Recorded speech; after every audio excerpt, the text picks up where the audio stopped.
लोकसभा और विधानसभा चुनाव के ऐलान के बाद आंध्र प्रदेश में एनडीए की पहली बड़ी रैली पलनाडु में एक मंच पर होंगे प्रधानमंत्री नरेंद्र मोदी, चंद्रबाबू नायडू और पवन कल्याण।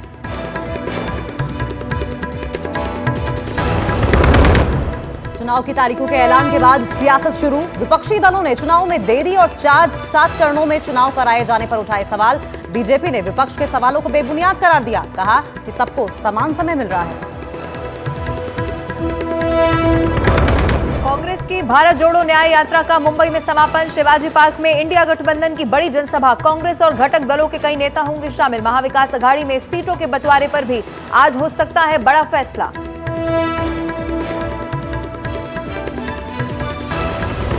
शराब घोटाला मामले में दिल्ली के सीएम अरविंद केजरीवाल को एक और समन्स। 21 मार्च को पूछताछ के लिए बुलाया। दिल्ली जल बोर्ड घोटाला मामले में भी समन्स भेजा। महागठबंधन में सीट के फैसले के लिए कल आरजेडी और कांग्रेस के बीच दिल्ली में अहम बैठक। सूत्रों का दावा, बेगूसराय और कटिहार सीट पर दोनों पार्टियों के बीच फंसा पेच। दोनों सीटों पर कांग्रेस कर रही है दावा।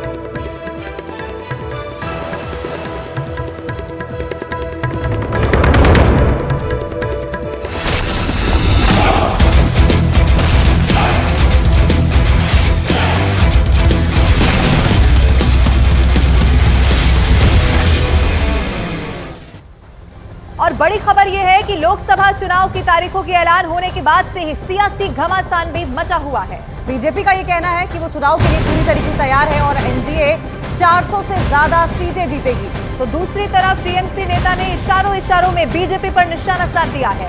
बड़ी अपडेट आपको बता रहे हैं। लोकसभा चुनाव की तारीखों के ऐलान होने के साथ ही सियासी घमासान मच गया है। पार्टियां, खासकर विपक्षी पार्टियां, जो समय है ऐलान का उस पर सवालिया निशान खड़े कर रही हैं और ये कह रही हैं कि आखिर 7 चरणों तक इस चुनाव को खींचने की क्या जरूरत थी। टीएमसी उधर कह रही है कि हम तो एक चरण में चुनाव कराने की मांग कर रहे थे, लेकिन हमारी मांग को अनसुना कर दिया गया। इन सब के बीच में सिद्धार्थनाथ सिंह ने भी ये कहा है कि बिखरा हुआ है विपक्ष। ये बड़ी खबर है, 400 का आंकड़ा पार करेगी एनडीए। इस बात को फिर से उन्होंने दोहराया।